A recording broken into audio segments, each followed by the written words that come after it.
Hello students, welcome back to my channel. আমি দেবাঞ্জনা ঘোষাল। তোমরা দেখছো আমার সাথে তোমাদের নিজেদের channel Shikshamarg education and computer centre.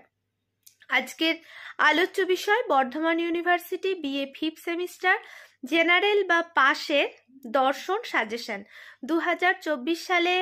তোমরা এই ফোর্থ সেমের পরীক্ষা দেওয়ার পর তোমাদের 1 মাস হলো ক্লাস হয়েছে। মোটামুটি 2025-এর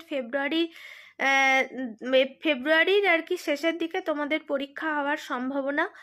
তো সেই অর্থে প্রত্যেকটি আমার স্নেহের ছাত্রছাত্রী তোমরা বারবার বলেছিলে ম্যাম একটু আগে থেকে সাজেশন দিলে আমাদের সুবিধা হয়। আসলে আমাদের সেন্টারের ছাত্রছাত্রী, আমাদের অনলাইন আর অফলাইনের ছাত্রছাত্রীদের যেদিনই সাজেশন দেয়া হতো পরীক্ষার ঘনঘুনি আর কি, তখনই তোমাদের সাথে ইউটিউবে এই সাজেশনগুলো পোস্ট করে দেওয়া হতো। কিন্তু যেহেতু তোমরা বারবার বলেছো এবং তোমরা আমাদের সেন্টার থেকে